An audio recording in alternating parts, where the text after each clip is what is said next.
जय गुरु जी, संगत जी, शुक्राना गुरु जी। ओम नमः शिवाय। शिव जी सदा सहाय। ओम नमः शिवाय। गुरु जी सदा सहाय। सभी साल संगत को जय गुरु जी। संगत जी, आप सबका ब्लेसिंग्स फ्रॉम ब्रह्म 777 पर हार्दिक स्वागत है। संगत जी, आज का जो टेलीपैथी थॉट है वो बहुत ही प्यारा है, बहुत ही सुंदर है और संगत जी आपकी जो जिंदगी है ना उससे ही मिलता जुलता है। क्योंकि संगत जी जब आप सुनेंगे तो आपको खुद विश्वास होगा कि ये आपसे बहुत ज्यादा रिलेट कर रहा है। संगत जी, हमारे साथ ना बहुत सारे लोग जो होते हैं ना वो गुरु जी की संगत ही होते हैं, ठीक है, जुड़े होते हैं। किसी को डर, अगर आपके साथ कोई भी गलत काम करेगा ना तो उसको डर रहता है कि गुरुजी सब देख रहे हैं, ठीक है। और अगर आपको भरोसा है तो आपको ये भी तो है कि गुरुजी देख रहे हैं। जो कर रहा है उसे पता है कि गुरुजी देख रहे हैं, और अगर आपको भी पता है कि भाई मेरे साथ गलत हो रहा है और तब भी गुरुजी देख रहे हैं, तो फिर ना आपको ज्यादा ना मतलब आप उस चीज को पता क्या समझो, आप ये समझो कि वो आपकी जो भी गलत हुआ, ठीक है, किसी के नजरिए में वो ठीक था, आपके नजरिए में वो गलत था, ठीक है। उसे अपनी गलती का एहसास हो जाएगा जो भी इंसान है, और वो आपसे माफी भी मांगेंगे। पर टिल देन अगर आपके और उनके बीच में कुछ भी दूरियां आई हैं, ठीक है, कुछ भी मिसअंडरस्टैंडिंग हुई है, या फिर वो आपके बारे में बहुत ही अनाप शनाप बोल रहे हैं, ठीक है, कि आपने ऐसा किया है वैसा किया है, तो बोलने दो। क्यों? क्योंकि कुछ कर्म ना संगत जी ऐसे ही कटते हैं। तो जब आपको पता है कि मिसअंडरस्टैंडिंग है और वो इंसान मतलब इस टाइम आपसे बात नहीं करना चाहता, वो मिसअंडरस्टैंडिंग क्लियर ही नहीं करना चाहता, या तो हो ना, हाँ, मिसअंडरस्टैंडिंग जब कोई क्लियर नहीं करना चाहता है ना, तो इंसान नहीं, गुरुजी महाराज चाहते हैं कि वो जो भी पर्टिकुलर पर्सन है, वो इंसान है, वो आपकी जिंदगी से थोड़े टाइम के लिए दूर हो जाएं, और जब कुछ माहौल ठीक होगा वो फिर से आपकी जिंदगी में आएंगे, उस चीज को एड्रेस करेंगे, आपसे माफी मांगेंगे, एंड उनको ये रियलाइज होएगा कि उन्होंने, आपने अपने मुंह से कुछ अनाप शनाप नहीं निकालना, उनको जो बोलना है बोलने दो, क्योंकि आप गुरुजी की संगत हो। तो जो भी आप दोनों के बीच में, अब ये रिलेटिव्स के साथ भी हो सकता है, पार्टनर्स के साथ भी हो सकता है, या हो सकता है आने वाले टाइम में आपके बच्चों के बीच में भी थोड़ी बहसबाजी हो जाए किसी भी बात को लेके, तो आपने ना एकदम से बोलते हैं ना, हम चढ़ जाते हैं लेके पानी, राशन पानी लेके, कि आपने कैसे, नहीं, कुछ नहीं बोला है। क्योंकि आपको खुद समझ आना चाहिए कि अगर कोई इंसान आपको जानता है और जान के भी आपको गलत बोल रहा है, तो इसमें रजा गुरुजी महाराज की होनी चाहिए। आने वाले हफ्तों में हो सकता है ये इंसिडेंट आपके साथ हो या हो चुका है, तो तभी आप बहुत ज्यादा रिग्रेट में हो, या आप ये सोच रहे हो कि ऐसा क्यों हुआ, ऐसा नहीं होना चाहिए था, हमारा रिलेशन तो बहुत अच्छा था, या आपकी अपनी सगी बहन, सगा भाई, या फिर रिलेटिव्स के साथ भी हो सकता है। तो आपने उनके साथ कुछ भी नहीं करना। फॉर द टाइम बिंग वो दूर हुए हैं, और जब सही समय होगा वो आएंगे, उनको रियलाइज होगा अपनी गलती, और तब तक आपने टेंशन नहीं लेनी है, ठीक है संगत जी। संगत जी, और आज हम जानेंगे आगे शिव पुराण के अध्यायों में कि कैसे ब्रह्मा जी का अभिमान टूटा, भगवान शिव ने क्यों उनका 5वां सिर काटा। तो संगत जी, क्या आपने कभी सोचा है कि सृष्टि के रचयिता ब्रह्मा जी का 5वां सिर भगवान शिव ने क्यों काटा? क्या भगवान शिव सच में क्रोधित हो गए थे, या इसके पीछे छिपा था पूरी मानवता के लिए एक बहुत बड़ा सत्संग?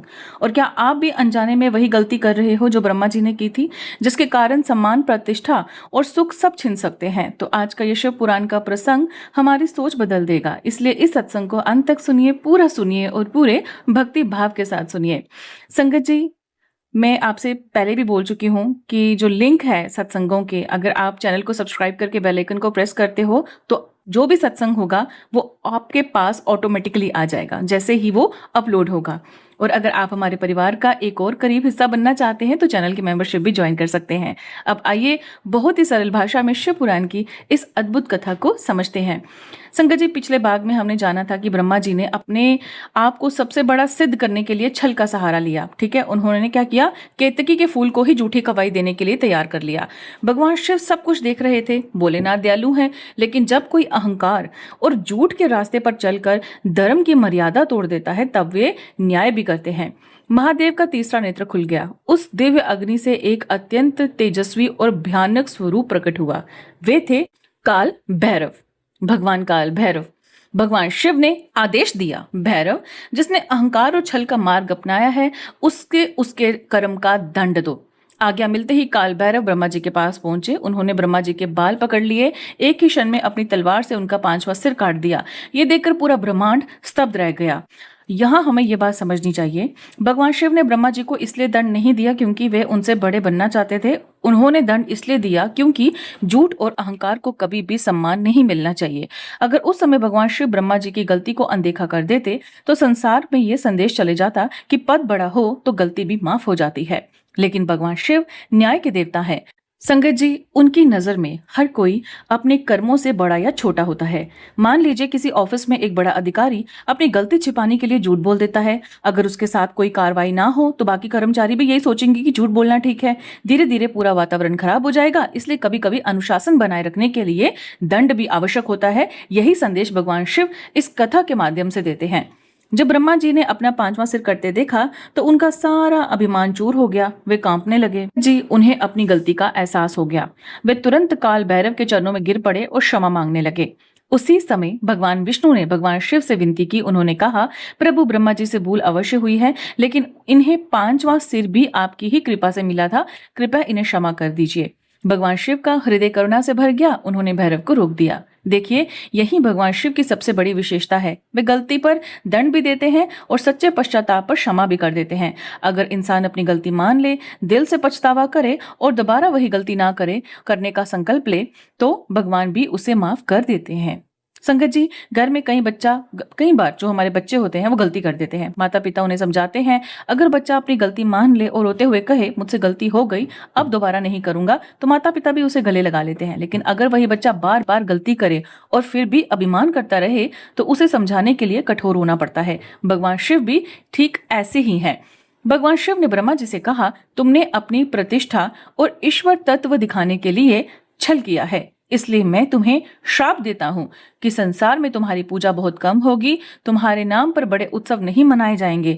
ब्रह्मा जी ने सर झुकाकर यह श्राप स्वीकार कर लिया। उन्होंने शिव जी से विनती की, प्रभु, मुझसे भूल हुई है, कृपया मुझे क्षमा करें और मेरा पांचवा सिर वापस दे दे। भगवान शिव बोले, संसार की व्यवस्था बनाए रखने के लिए अपराध को दंड मिलना आवश्यक है। अगर दंड समाप्त हो जाए तो समाज में अन्याय फैल जाएगा। लेकिन महादेव केवल दंड देने वाले नहीं है, वे करुणा के सागर भी हैं। उन्होंने आगे कहा, मैं तुम्हें वरदान देता हूं कि यज्ञ तुम्हारे बिना पूर्ण नहीं होंगे। तुम गणों के आचार्य कहलाओगे। देखिए, यही है भगवान शिव का न्याय। गलती की सजा भी मिली और सुधार करने का अवसर भी मिला। मान लीजिए किसी विद्यार्थी ने परीक्षा में नकल की, उसे उस परीक्षा में दंड मिला। लेकिन अगर वे बाद में मेहनत करके ईमानदार से पढ़ाई करे तो अगली परीक्षा में सफलता अवश्य मिल सकती है। तो इसलिए भगवान भी इंसान को दूसरा अवसर देते हैं, लेकिन पहले उसे अपनी गलती स्वीकार करनी पड़ती है। अब भगवान शिव ने उस केतकी के फूल की ओर देखा जिसने झूठी गवाही दी थी। उसने कहा, केतकी, आज से तुम मेरी पूजा में स्वीकार नहीं किए जाओगे। केतकी फूल बहुत दुखी हो गया। वे भगवान शिव के चरणों में गिर पड़ा। उसने रोते हुए क्षमा मांगी। भगवान शिव बोले, मेरा वचन कभी झूठ नहीं हो सकता, इसलिए मेरी सीधी पूजा में तुम्हारा उपयोग नहीं होगा, लेकिन मेरे भक्तों की सेवा में तुम्हें स्थान मिलेगा। इस प्रकार तुम्हारा जीवन भी सफल होगा। तो संगत जी, इस पूरी कथा से हमें 5 बहुत बड़ी सीख मिलती है। अहंकार चाहे कितना भी बड़ा क्यों ना हो, एक दिन टूटता अवश्य है। झूठ बोलकर मिली हुई सफलता कभी स्थायी नहीं होती। अपनी गलती स्वीकार करना ही सच्ची महानता है और भगवान न्याय भी करते हैं और सच्चे पश्चाताप पर क्षमा भी देते हैं। हमेशा सत्य, विनम्रता और धर्म के मार्ग पर चलना चाहिए। संगत जी, जरा अपने जीवन के बारे में सोचिए। क्या कभी हम अपने अहंकार में किसी का दिल दुखा देते हैं? क्या कभी छोटी सी सफलता मिलते ही हमें लगता है कि अब हमें किसी की सलाह लेने की जरूरत नहीं? अगर ऐसा है तो आज ही भगवान शिव के चरणों में प्रार्थना कीजिए, हे महादेव, मेरे भीतर यदि अहंकार, झूठ या छल का कोई भी अंश हो तो उसे समाप्त कर दीजिए। मुझे विनम्र, सत्यवादी और धर्म के मार्ग पर चलने की शक्ति दीजिए। संगत जी, अगले अध्याय में हम जानेंगे, क्या सिर्फ एक शिवलिंग के दर्शन करने से भी जन्म मृत्यु के कष्ट कम हो सकते हैं? क्या आपने कभी सोचा है भगवान शिव की पूजा मूर्ति से ज्यादा शिवलिंग में क्यों की जाती है? और आखिर क्यों भगवान शिव ने स्वयं कहा कि एक शिवरात्रि का व्रत पूरे साल की पूजा के बराबर फल देता है? तो आज शिव पुराण का ये अद्भुत प्रसंग आपके मन के सारे प्रश्नों के उत्तर देगा। इसलिए इस सत्संग को भी, इस भाग को भी संगत जी पूरे ध्यान से सुनिएगा। जय गुरु जी, शुक्राना गुरु जी। संगत जी, अब ब्रह्मा जी का अभिमान टूट चुका था। भगवान विष्णु भी भगवान शिव की महिमा को पहचान चुके थे। दोनों देवताओं ने विनम्र भाव से भगवान शिव के चरणों में प्रणाम किया। उन्होंने भगवान शिव को श्रेष्ठ आसन पर विराजमान किया। फिर अत्यंत श्रद्धा और प्रेम से उनका पूजन आरंभ किया। उन्होंने सुगंधित चंदन लगाया, दिव्य पुष्पित अर्पित किए, अगरबत्ती धूप से वातावरण को पवित्र बनाया, दीप जलाए, सुंदर वस्त्र अर्पित किए, आभूषण चढ़ाए, सुगंधित कपूर, तांबुल, चवर, ध्वजा और अनेक वस्तुएं जो है वो भगवान शिव को उन्होंने अर्पित की, समर्पित की। उनकी पूजा में में केवल सामग्री नहीं थी, उसमें प्रेम था, भक्ति थी और पूर्ण समर्पण था। भगवान को कभी वस्तुओं की आवश्यकता नहीं होती संगत जी, उन्हें चाहिए केवल हमारा सच्चा मन। अगर किसी के पास केवल एक बेलपत्र है लेकिन प्रेम सच्चा है तो वे भगवान को स्वीकार है। और यदि करोड़ों रुपए की पूजा हो लेकिन मन में अहंकार हो तो उसका कोई मूल्य नहीं है। एक गरीब संगत जी, एक मैं आपको कथा सुना रही हूँ, उसके साथ साथ बीच में ही है एक बहुत ही प्यारा सा लाइफ का एग्जाम्पल है। एक गरीब वृद्धा रोज मंदिर जाती थी। उसके पास चढ़ाने के लिए केवल एक छोटा सा फूल होता था। दूसरी ओर एक अमीर व्यक्ति बहुत महंगे प्रसाद और फूल चढ़ाता था। एक दिन पुजारी ने देखा कि भगवान के चरणों में वही छोटा सा फूल सबसे पहले पड़ा है। तब उन्हें समझ आया कि भगवान कीमत नहीं, भावना देखते हैं। भगवान शिव अपने दोनों भक्तों की भक्ति से अत्यंत प्रसन्न हुए। वे मुस्कुराए और बोले, आज तुम दोनों ने जिस श्रद्धा से मेरी पूजा की है उससे मैं बहुत प्रसन्न हूँ। फिर भगवान शिव ने संसार के लिए एक बहुत बड़ा वरदान दिया। उन्होंने कहा, आज का ये दिन सदा सदा के लिए महाशिवरात्रि के नाम से प्रसिद्ध होगा। जो भी मनुष्य इस दिन सच्चे मन से मेरा व्रत करेगा, मेरे शिवलिंग या मूर्ति का पूजन करेगा, वे मुझे अत्यंत प्रिय होगा। भगवान शिव आगे कहते हैं, पूरे वर्ष मेरी पूजा करने से जो फल मिलता है वही फल शिवरात्रि के दिन श्रद्धा से की गई पूजा से भी प्राप्त हो सकता है। सोचिए भगवान कितने दयालु हैं। उन्होंने कठिन साधना को भी आसान बना दिया। जैसे पूरे साल मेहनत करने वाला विद्यार्थी और आखिरी समय में पूरी ईमानदारी से तैयारी करने वाला विद्यार्थी दोनों सफलता पा सकते हैं, वैसे ही भगवान भी अवसर सबको देते हैं, लेकिन शर्त केवल एक है, मन पूरी तरह भगवान में लगा होना चाहिए। अब भगवान शिव एक बहुत बड़ा रहस्य बताते हैं। वे कहते हैं, मेरे दो स्वरूप हैं, एक साकार दूसरा निराकार। साकार जिस रूप में हम भगवान शिव को त्रिशूल, डमरू, जटाओं और गले में सर्प के साथ देखते हैं, और निराकार यानी वे अनंत दिव्य शक्ति जिसका ना कोई आरंभ है ना कोई अंत। उसी प्रकार निराकार स्वरूप का प्रतीक है शिवलिंग। बहुत लोग सोचते हैं कि शिवलिंग केवल एक पत्थर है, लेकिन शिव पुराण कहता है शिवलिंग कोई साधारण पत्थर नहीं, वे अनंत ब्रह्मा और ब्रह्मांड का प्रतीक है जिसका ना आदि है ना अंत। संगत जी, भगवान शिव कहते हैं, जो व्यक्ति श्रद्धा से शिवलिंग का दर्शन करता है, स्पर्श करता है, ध्यान करता है या उसकी स्थापना करता है, वह जन्म मृत्यु के बंधनों से मुक्त होने लगता है। भगवान आगे कहते हैं, जहां मैं ज्योतिर्लिंग रूप में प्रकट हुआ वह स्थान अरुणाचल के नाम से प्रसिद्ध होगा। वहां रहने वाले, वहां भगवान का स्मरण करने वाले और वहां शरीर त्यागने वाले जीवों को भी महान आध्यात्मिक लाभ प्राप्त होगा। भगवान केवल मंदिर में नहीं रहते, वे हर उस हृदय में रहते हैं जहां अहंकार नहीं प्रेम है, छल नहीं सत्य है, जहां नफरत नहीं करुणा है। कई रोज जो लोग हैं वो मंदिर जाते हैं लेकिन घर लौटकर माता पिता से ऊंची आवाज में बात करते हैं, दूसरों का अपमान करते हैं। ऐसी पूजा अधूरी है। वहीं कई व्यक्ति घर पर बैठकर सच्चे मन से भगवान को याद करता है, सबका सम्मान करता है, जरूरतमंद की मदद करता है, भगवान उसके बहुत निकट होते हैं। भगवान शिव कहते हैं, जो मेरे शिवलिंग की स्थापना करता है, उसकी श्रद्धा से पूजा करता है और अपने जीवन को धर्म के मार्ग पर चलाता है, वह धीरे धीरे मेरे समान गुणों को प्राप्त करने लगता है। अंत में वह शिवलोक को प्राप्त करता है और मेरे स्वरूप में ही लीन हो जाता है। यही कारण है कि शिवलिंग केवल पूजा का एक रूप नहीं बल्कि आत्मा को परमात्मा से जोड़ने का माध्यम है। तो संगत जी, इस भाग्य में जो हमारा अध्याय है, इससे हमें क्या, इसमें भी हमें 5 अमूल्य शिक्षाएं मिलती हैं। पहली, भगवान को महंगी वस्तुएं नहीं, सच्ची भक्ति प्रिय है। दूसरी, शिवलिंग भगवान शिव के अनंत और निराकार स्वरूप का प्रतीक है। तीसरा, महाशिवरात्रि की पूजा का विशेष आध्यात्मिक महत्व है। चौथा, केवल पूजा ही नहीं, विनम्रता, सत्य और सेवा भी भगवान तक पहुंचने का मार्ग है। पांचवा, जो अपने मन को शुद्ध कर भगवान शिव का स्मरण करता है वही सच्चा शिव भक्त है। तो संगत जी, आज से जब भी आप किसी शिवलिंग के दर्शन करें तो केवल जल चढ़ाकर लौट मत आइए। कुछ क्षण आंखें बंद करके भगवान शिव से कहिए, हे महादेव, जैसे आप अनंत, शांत और करुणामय हैं, वैसे ही मेरे जीवन को भी सत्य, प्रेम और भक्ति से भर दीजिए। मेरे भीतर के अहंकार, क्रोध और लोभ को दूर कर दीजिए। संगत जी, अगर ये सत्संग आपके हृदय को अच्छा लगा है तो वीडियो को लाइक कीजिए और अपने जितनी भी संगत है, आपके फ्रेंड्स हैं, आपके ब्रदर हैं, उन तक जरूर साझा कीजिए और चैनल को सब्सक्राइब करना ना भूलें। अगर आप रोज ऐसे ही सरल भाषा में शिव पुराण और सनातन धर्म की दिव्य कथाएं संगत जी सुनना चाहते हैं तो चैनल की मेंबरशिप भी जरूर ज्वाइन कर लिए। जय गुरु जी, शुक्राना गुरु जी। अब कुछ छोटे छोटे से प्यारे प्यारे से हमारे शुक्राना सत्संग जो हमारी संगत ने भेजे हैं उसे सुनते हैं। उन्होंने अपनी ही वाणी में व्हाट्सएप में भेजे हैं रिकॉर्ड करके। आइए सुनते हैं और गुरुजी महाराज की ब्लेसिंग्स को प्राप्त करते हैं। जय गुरु जी, शुक्राना गुरु जी। संगत जी, जय गुरु जी, शुक्राना गुरु जी। मैं गुरु जी की बेटी अपना शुक्राना सत्संग शेयर करना चाहूंगी गुरु जी के पावन मंत्र जाप से। ओम नमः शिवाय, शिव जी सदा सहाय। ओम नमः शिवाय, मेरे गुरु जी सदा सहाय। संगत जी, जब से गुरुपा ज़िंदगी में आए, ज़िंदगी बहुत अच्छी और आसान लगने लगी है। संगत जी, मेरे पास शुक्राना सत्संग बहुत ज़्यादा है, बट ये मेरा बहुत स्पेशल शुक्राना सत्संग है। सबसे पहला शुक्राना सत्संग तो पता नहीं गुरुपा ने मुझे मैसेज भेजा था कि बहुत बड़ी बीमारी मैंने ठीक कर दी है, तो शुक्राना कर। तो पता नहीं गुरुपा कौन-सी बीमारी थी जिसको आपने ठीक किया, उसके लिए आपका अनंतम, अनंतम, अनंतम शुक्राना। संगत जी, मैं गुरुजी से 2025 अप्रैल महीने से जुड़ी हूँ। अपनी बहन की वजह से गुरुपा ने मुझे उनसे जोड़ा है और जिसका सत्संग भी काफ़ी टाइम मैंने शेयर किया है चैनल पे। और मेरा आज का स्पेशल सत्संग ये है संगत जी कि जब 2025 में एक अप्रैल महीने से गुरुजी से मैं जुड़ी थी और 2025 7 अगस्त गुरुजी का स्वरूप मैंने अपने घर में लाया था। मतलब मैं कहलाऊँगी गुरुजी, गुरुपा खुद आए थे वो स्वरूप पे, येलो चोले में आए थे। तो उनकी मैंने स्थापना भी की और फिर कुछ टाइम के बाद ना मुझे उनका ना एक व्हाइट चोले में का स्वरूप भी बहुत अच्छा लगा था। मैंने उनका और एक स्वरूप लेके आई अपने घर में और उनको विराजमान किया।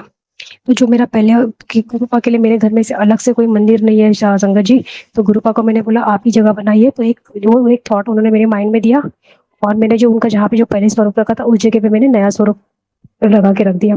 और गुरुपा का जो पुराना वाला स्वरूप था, जो येलो चोले का, वो मैंने अपने अलमारी में रखा है। सकत जी, जब से गुरुपा का स्वरूप मेरे अलमारी में आया है ना, आप देख रहे हो दिन पे दिन गोल्ड की प्राइस किसी आसमान को छू रही है।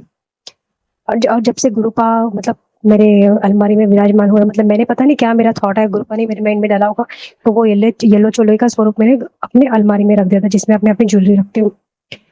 संगत जी, 2025 से लेके 2026 तक जब से गुरुपा का स्वरूप मैंने अपने अलमारी में रखा है, मैंने सबसे पहले तो मैंने एक गोल्ड की रिंग खरीदी।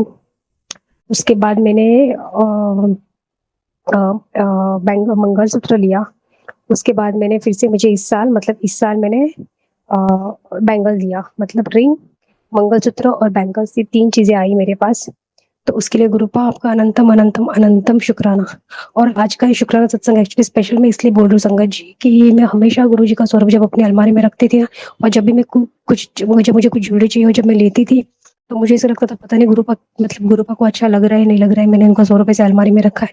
मैंने तो इस इंटेंशन से रखा था गुरुपा कि मैं आपको और कहाँ रखूँ, तो आप यहाँ पे रखोगे तो मैं मेरे साथ पूरा ये मतलब पूरा ज्वेलरी सेफ रहेगा और आपके विराजमान होने से मेरे पास और भर-भर की चीज़ें और आएँगी।